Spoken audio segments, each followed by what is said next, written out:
the application of this one depends on the category of immune entity we are talking about. We have immunity from soot. Okay. So what we are asking here is, can we have a theory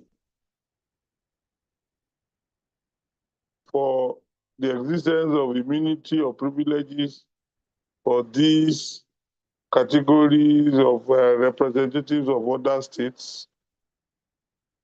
So when you are talking about theory, you are talking about one basis of explanation that is logical and consistent for a particular phenomenon. One basis of explanation. So are there theories, or is there a theory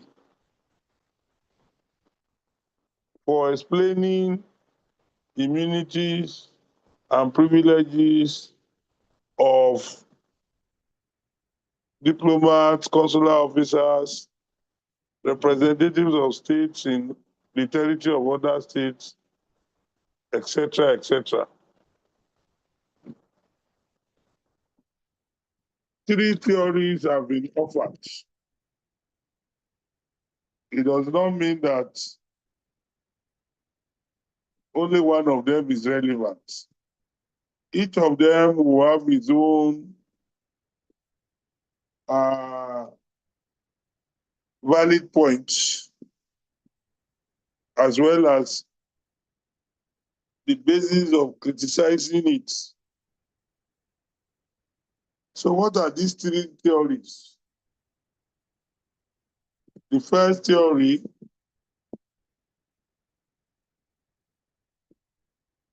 is the extraterritoriality theory. Extraterritoriality theory.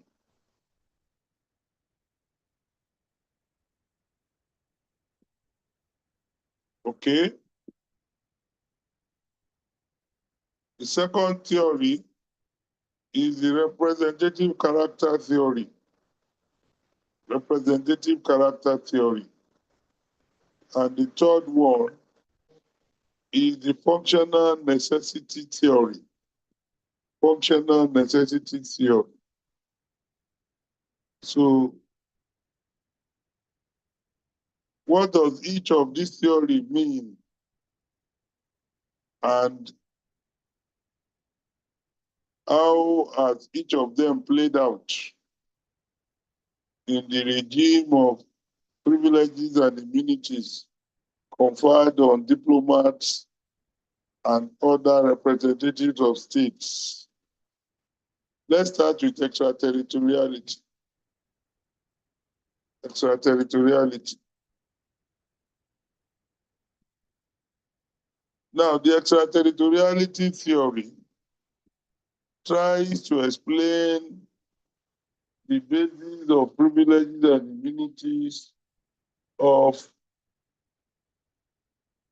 that host states are required to confer on representatives of other states who operate in their territory, on the basis that the residence, premises, and offices that they inhabit or occupy in the receiving state are treated as part of the territory of the sending state. Let me explain again. If one country has a legation, that is an embassy or a consular office in another country, that country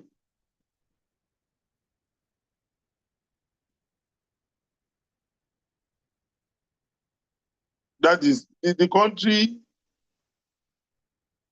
that sent the representative is known as the sending state. whereas the country that hosts the representative is known as the receiving state. Now,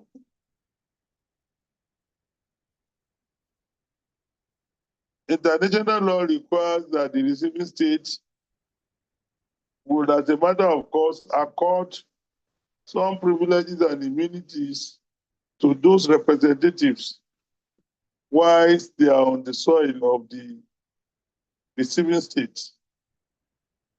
And so extraterritoriality principle is trying to say that the reason why that is so is that the embassies, legation, or consular, or whatever, of a sending state in a receiving state is treated as part of the territory of the sending state. And so the sovereignty of the sending state is deemed to extend to that part of the receiving state. That is the reason why the receiving state cannot exercise the same level of sovereignty and political power and whatever that it will exercise on persons and authorities within its territory as far as that particular uh, location or situs is concerned. Okay? That is the meaning of extraterritoriality theory. It is saying that the territory of the sending state is deemed to extend to that place. Therefore, the government or state with authority on that territory, on that part of the territory of the receiving state, is not the receiving state, but the sending state.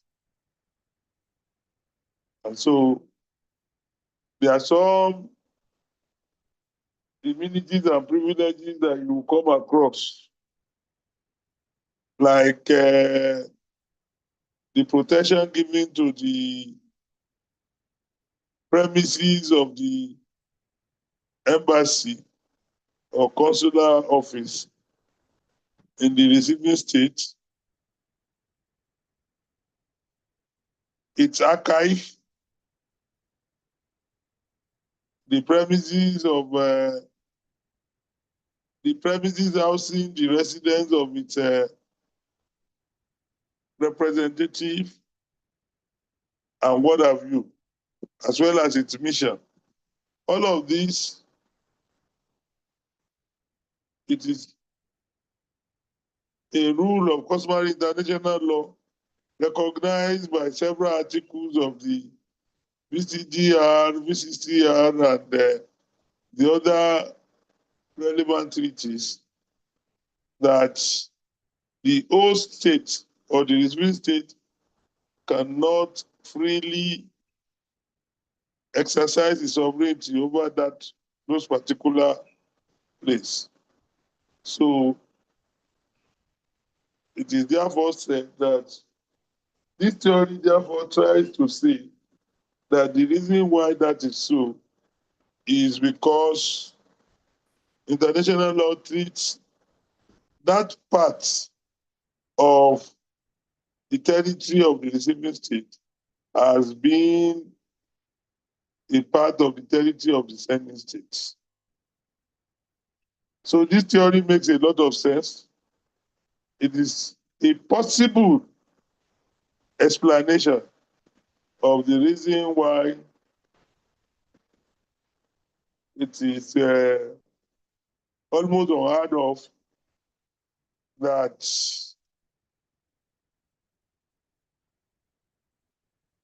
receiving states or their authority should, without the permission of the sending states, enter into or get its officials to enter into or exercise sovereign power or governmental authority over that space that is regarded as the legation or mission of the sending state in the receiving state. But it has been well established that the theory cannot be 100% sound. Take note of this, that the theory cannot be 100% sound. Whereas you can use it to explain the reservation, okay? And the extreme caution that a receiving state would have to exercise as far as the territory occupied by the mission or legation of a sending state is concerned.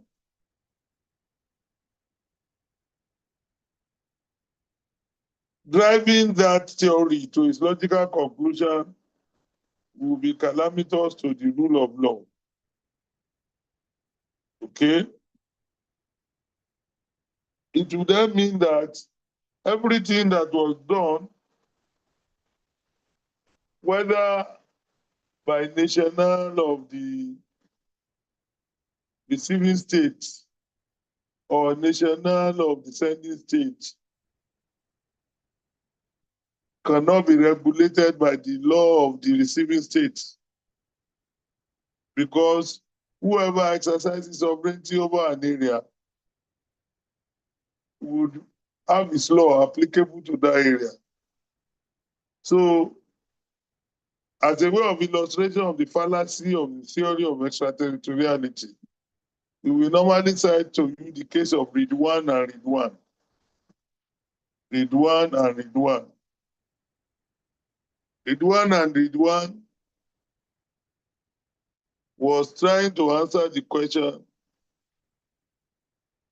what is the place of marriage? In what place will you say marriage was contracted when the marriage was done in the embassy or consular office, consular premises of a sending state? What do we mean by this? Every mission or diplomatic office would have a marriage officer whose role is to solemnize marriage between citizens of the sending state in the receiving state. For example, two Ghanaians may seek to marry in the Ghanaian mission in Nigeria. Okay? So, we then say, for purpose of statutes and what have you, we then say that such marriages are deemed to have been done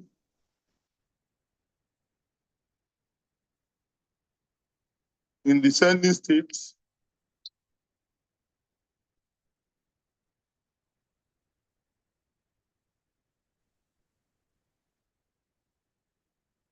in the case of Redwan and Redwan.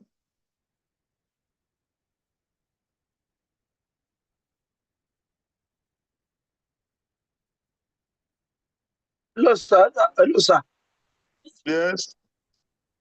This case, are you saying Rad one or Ed one? Which one is the correct Redwan. Rad one? Okay. Ratwan. Okay, sir. Redwan and Redwan. Okay, Rad one. Rad one. Okay.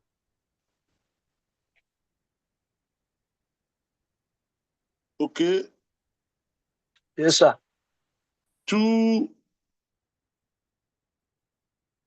I think two Egyptians who were, however, domiciled in England had obtained a divorce in the Egyptian consulate in London.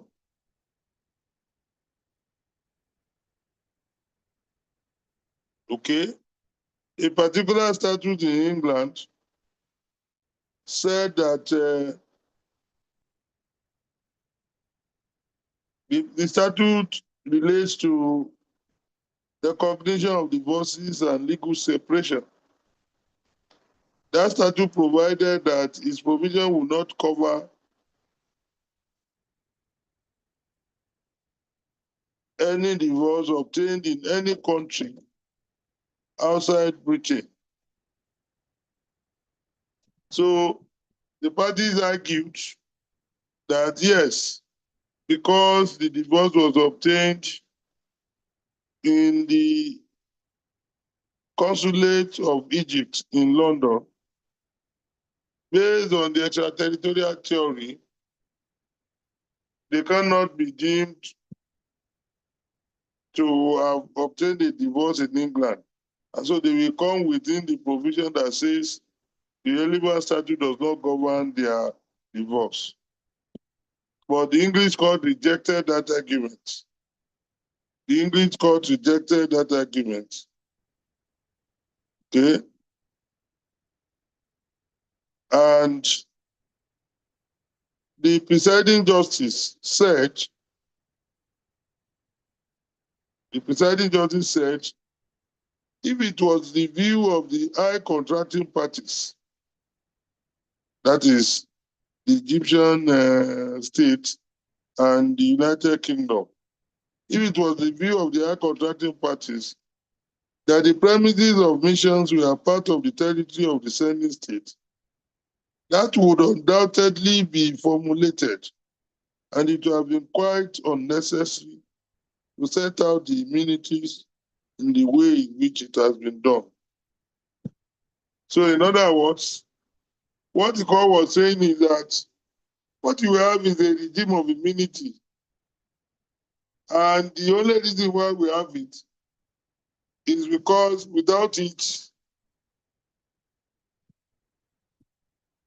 the diplomatic officer or consular officer would not have enjoyed any immunity. So that it would not have enjoyed any immunity is a tacit recognition of the fact that the sovereignty of the United Kingdom would have covered the activities there. So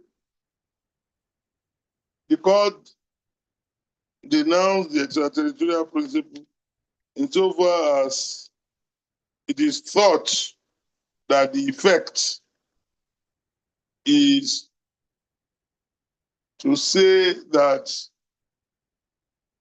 it is beyond the purview of the power or sovereign authority of a receiving state, anything that was done in the mission. Okay? So if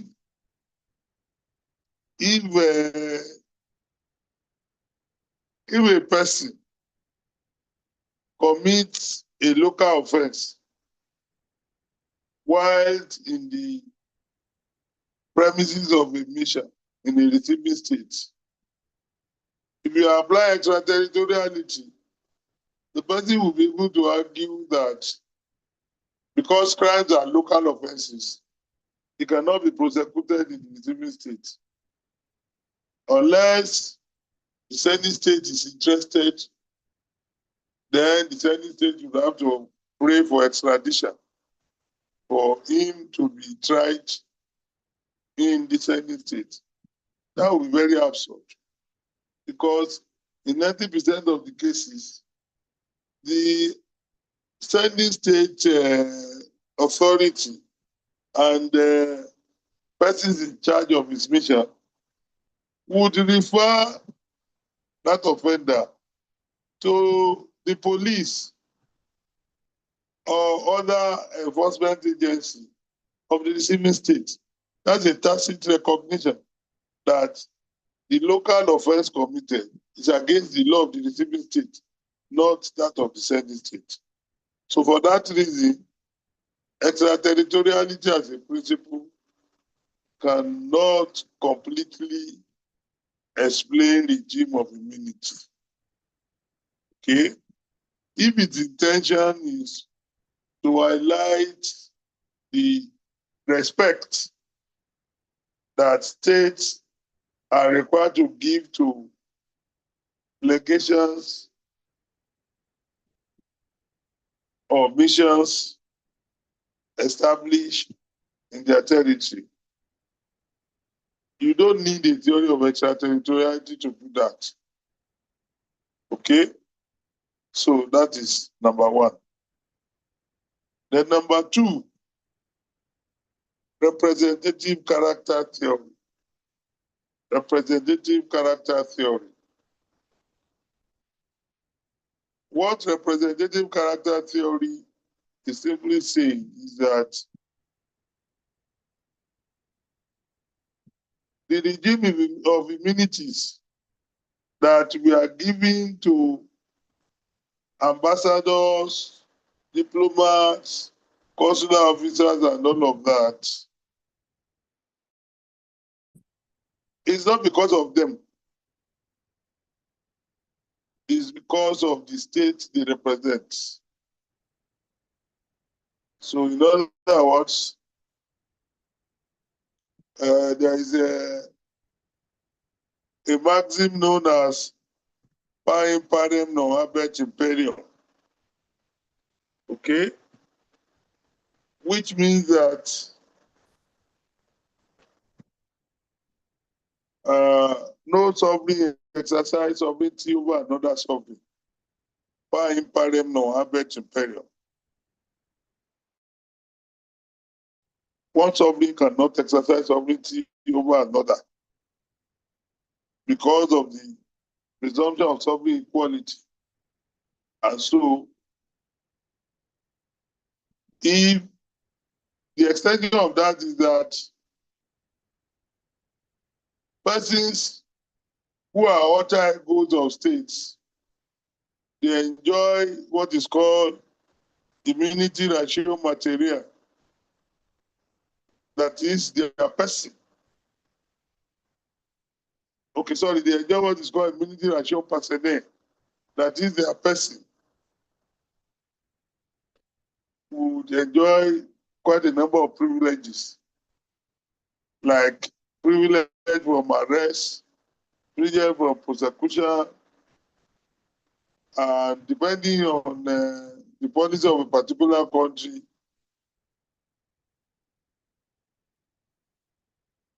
that privilege would last for as long as they remain in office. It may also extend to after they have left office in respect of official act, which is known as immunity ratio material. So, representative character theory is simply saying that, look, we cannot see or have the alter ego of statewide in our country. But this person, to the extent that is their representative, is the representative of that state, will be treated as that alter ego. So we are not looking at him as a person. We are looking at the state he represents. And international law appear to agree that you will accord him the same respect that you will accord that state. Since you do not have the power to exercise sovereignty over that state, then the very best bet, where you have any axe to grind with him, is to refer him to that state to help you deal with it. Or you ask for his, for that state to waive the immunity. See, the logical explanation of representative character theory. You have several instances in the VCDR. One of them is the requirement for waiver. Okay? There are provisions of the VCDR and other treaties that say that the diplomatic officer or consular officer or whoever who is representing a sending state in a receiving state cannot of his own waive his immunity. It is only the country sending him that can do so. So this explains that this is a peculiar honor that he receives or enjoys, not because of himself, but because of the state he represents. Okay? So that is the meaning of representative character theory. And it can be useful in explaining the personal immunities that the diplomats enjoy, like immunity from being sued. When you say that a diplomat has committed a crime, but you cannot prosecute him. Okay? The story, the beautiful story is giving of how the first legislation on diplomatic immunity was enacted in England. It was said that an officer representing the Russian state had committed the offense of stealing, and he was accosted. In the absence of any black and white law, the officials of the UK government did charge him to court and got him convicted. So when the news got home, the Russian state was so enraged, and the Russian state had required the government of the United Kingdom to put everybody involved in the humiliation of the Russian state by trying and convicting its representative to death. But the government of the United Kingdom would reply that, well, the anger of the Russian government was well understood, but that the United Kingdom was a state governed by rule of law.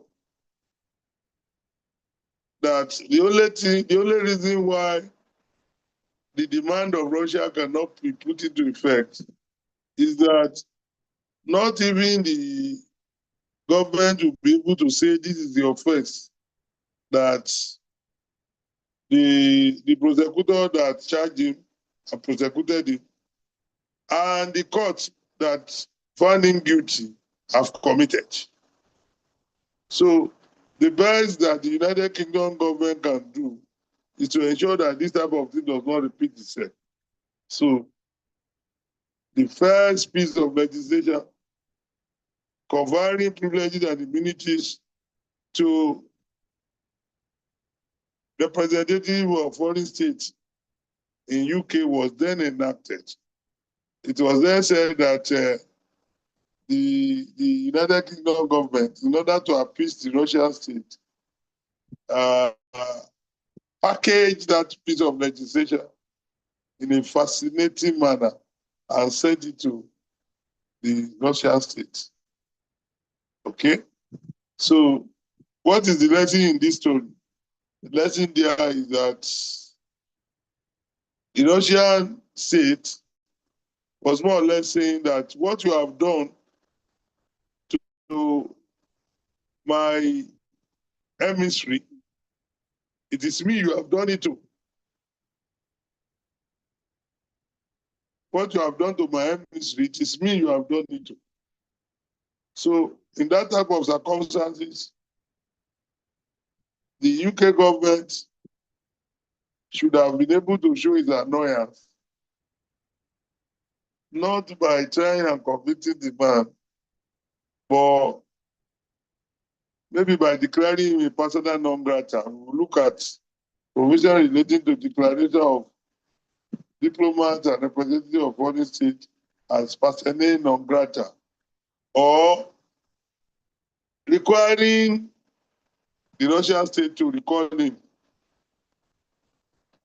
Okay? So all of these develop as a practice to show that because of the respect accorded to the sovereign state that is represented in the sending state, you cannot just treat their officers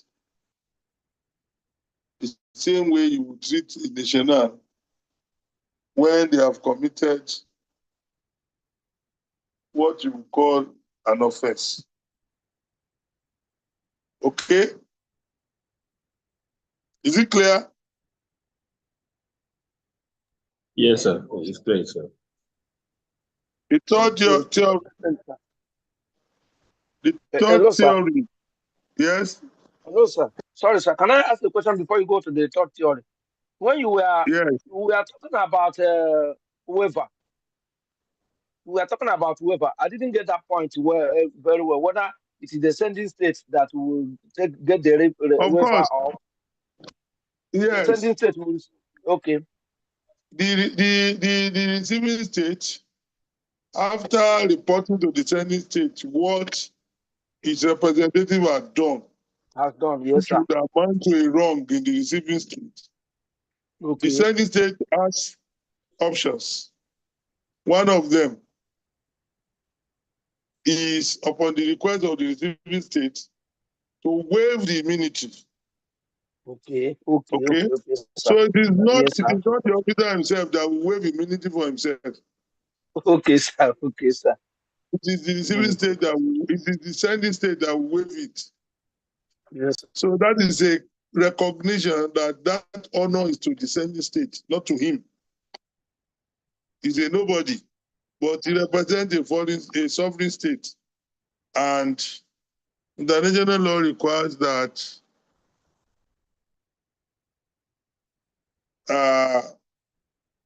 the sovereign state should be respected. Is it clear? Yes, sir. Yes, sir. Yes, sir. Thank you very much, sir. Then the third theory is called the functional necessity theory. Functional necessity theory. Okay? It's a theory that serves as a sort of limitation on the representative character theory. The representative character theory, if not interrogated with caution, will tend to mean that the representative of a sending state can do and undo. And as we go on in looking at abuse of diplomatic privileges and immunities, we find that they become very common over the years. Examples of such abuses include the use of mission premises to harbor or to serve as asylum for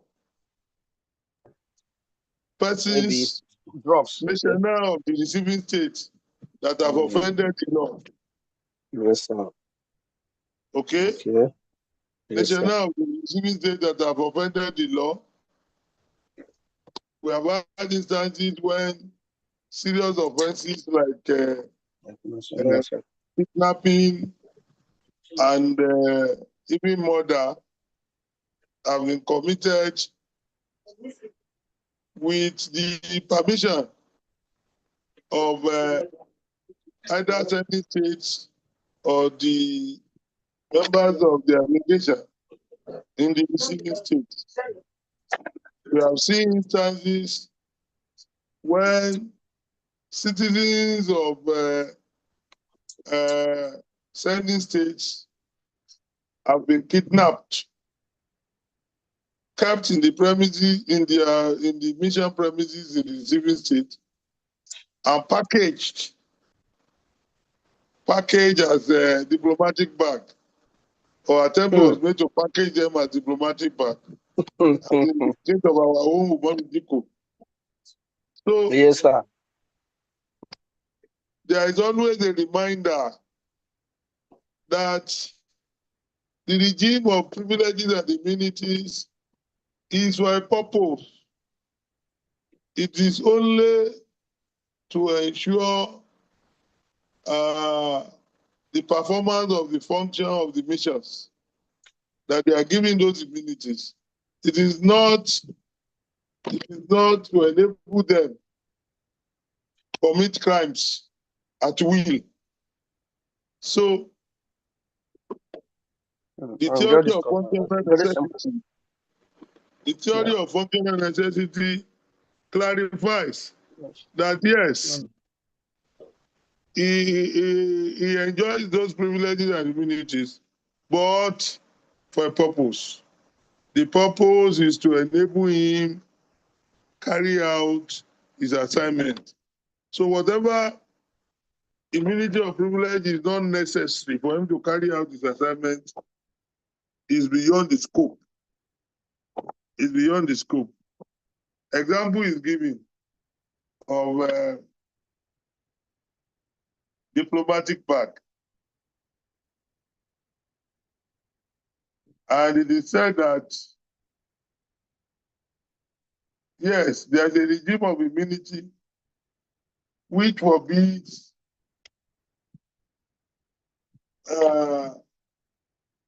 enforcement agencies of the receiving state from forcefully opening the diplomatic bag.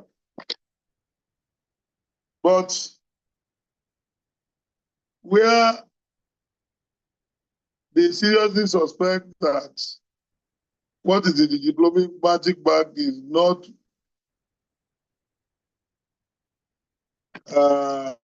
diplomatic courier, but what is forbidden from being taken,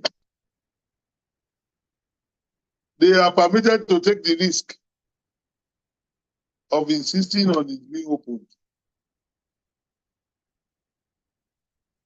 Okay?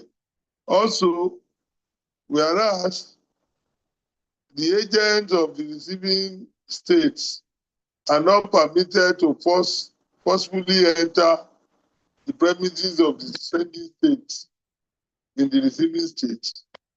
If they suspect that criminality is going on there, they can take a risk. If upon forceful entry, it is discovered that they were correct, that is, the receiving state is correct, that illegality is going on there, then we will not be talking again about the privileges and immunity of the mission. We will be talking about the purpose for which it was given. And it is the sending state that will now be begging, not the receiving state. So the functional necessity theory simply suspends regime of immunity when the sending state or its mission has engaged in blatant and clear illegality, clear violation of the laws of the receiving states. So when we go on, we will see examples of instances where this was the case. Now, one thing about functional necessity is that of the three theories, it is the only one. It is the only one that has been especially stated as the basis of the BCDR. Okay? Look at the preamble to the BCDR if you have it. The preamble to the BCDR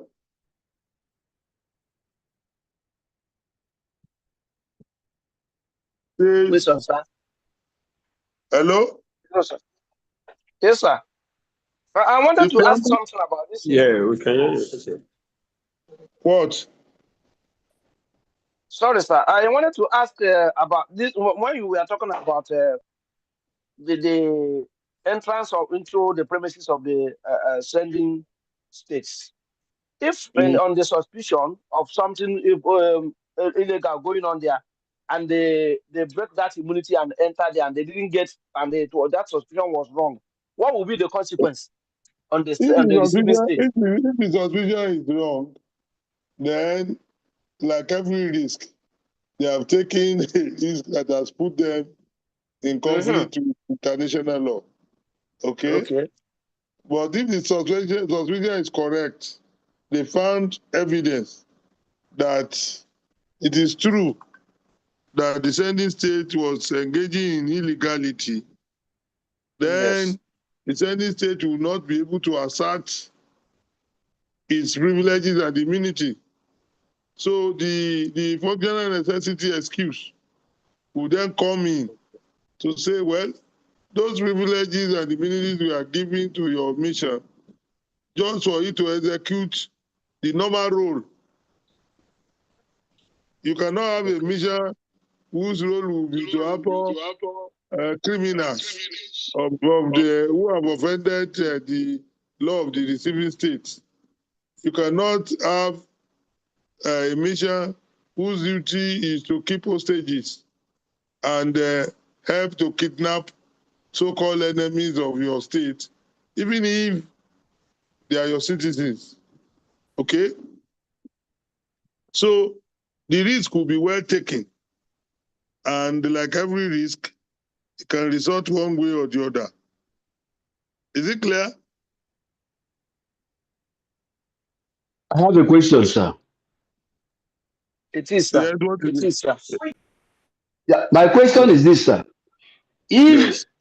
for example, an embassy of the sending state is abandoned, either due to diplomatic misunderstanding, or they just abandon the embassy and leave it for quite a long time, and rodents like snake and other things infest the embassy, and from there is affecting other premises, because based on environmental law, whatever that comes from your premises to affect others, you are held responsible. Can the receiving state, based on that environmental issue or health issue or safety issue, um, go into that premises to clear it or to fumigate it without the permission of the sending state, sir? For example, the Yes. Russian embassy in Walter Carrington, I think at a point it was abandoned and left unattended to. Could Nigeria get in there and kind of fix the place? Or There are authorities to that effect. There are authorities to that effect that can be done. Do you understand? notice, sir? Yes. There are authorities to the extent that the receiving state can enter without waiting for permission to put out fire, for example. Okay, sir. So this will fall within that example. So I'm trying to Now, tell you that the functional necessity theory is the only theory that has been defined in the preamble of the Vienna Convention on Diplomatic Relations. Okay?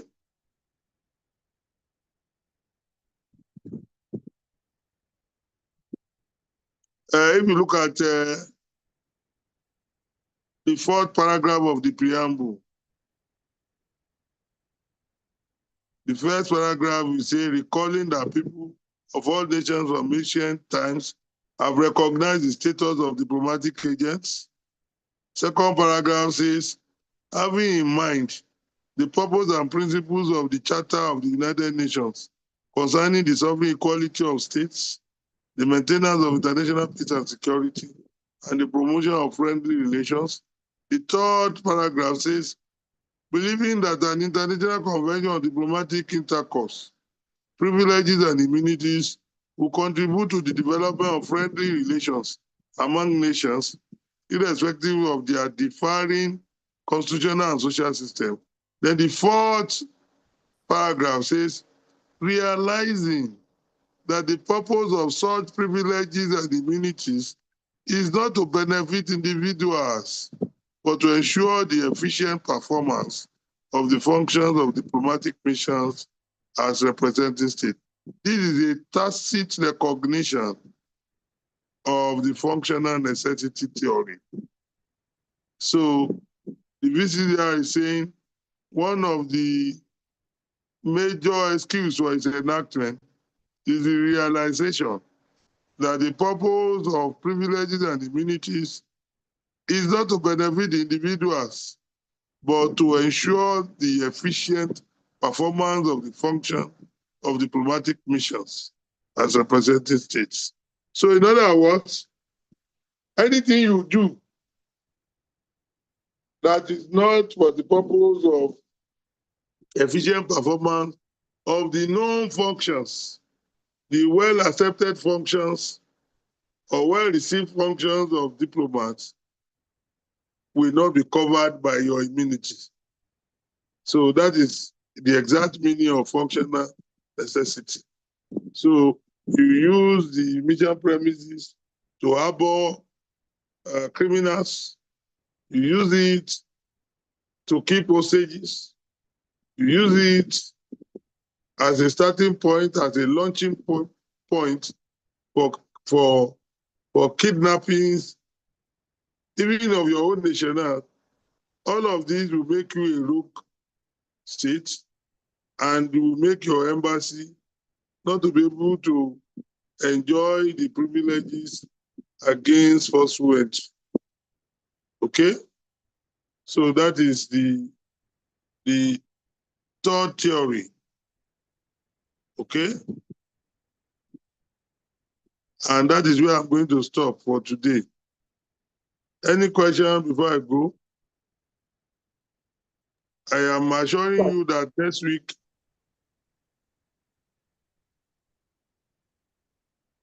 we will do our complete 2 hours and we will start looking at the VCDR. Like I told you, we are going to look at VCDR on an almost article by article basis. Okay? Article by article basis. So usually in the exam, VCDR will take at least 2 or 3 questions. Okay? The other treaties will just be, they are not fundamentally different anyway. For example, when we get to the VCCR, we just be comparing the regime of immunity enjoyed by diplomats with the one enjoyed by consular officers. When we get to those other treaties that talk about representation in international organizations, it is the same thing virtually that is being repeated, but we'll just make a comparison. So the starting point is to understand VCDR thoroughly. Once you understand VCDR thoroughly, you would have known all the regimes of immunity that diplomats, consular officers, representatives of other states, of states in international institutions, etc. have. So I hope we'll be able to do physical lecture next week.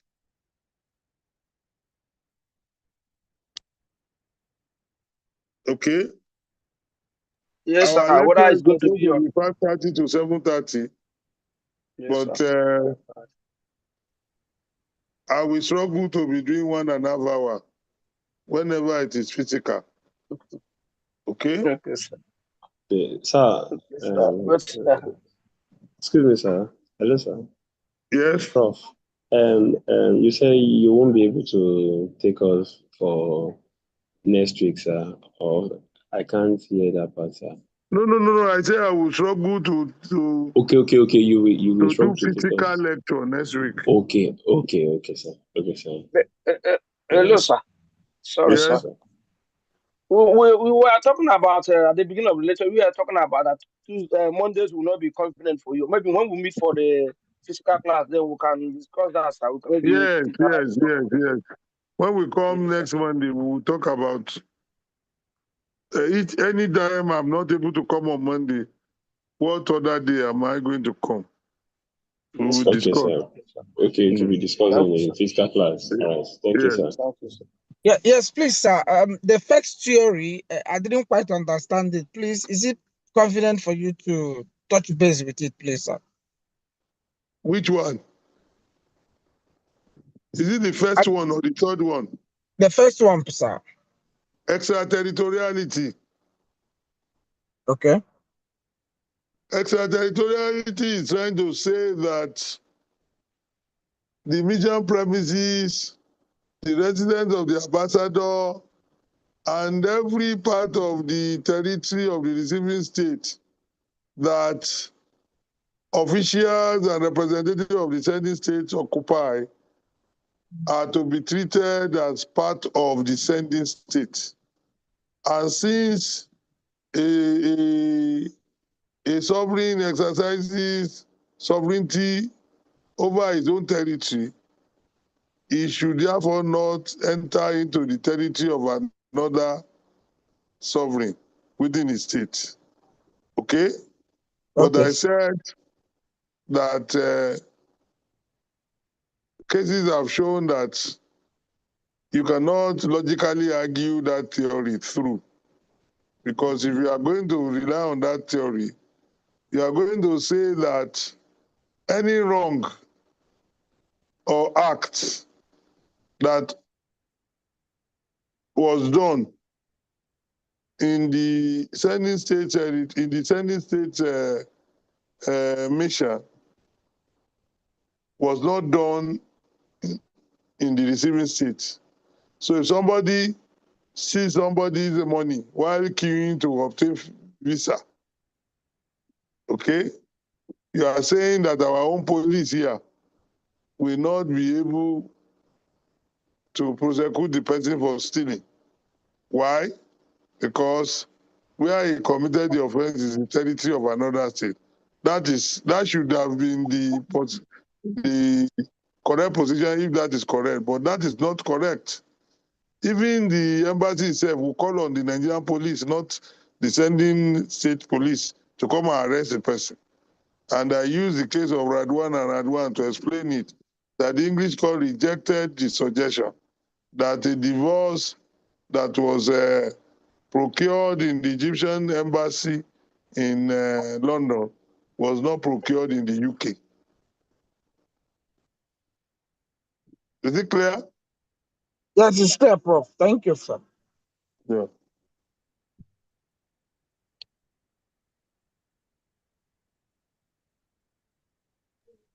Thank you, Prof. Thank you, sir. You're welcome.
Is the class over?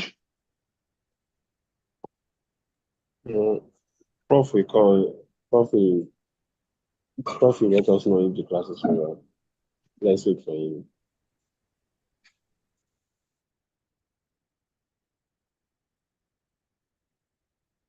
I thought he had said so that he was leaving. I think so too.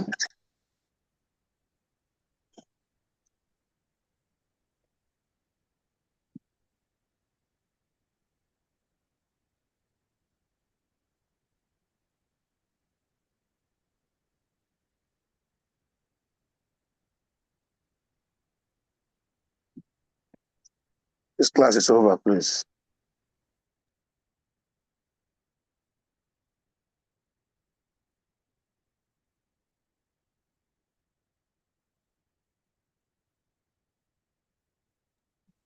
Okay, I believe the class is over then.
All right, good evening. I think class is over.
The class has ended since now.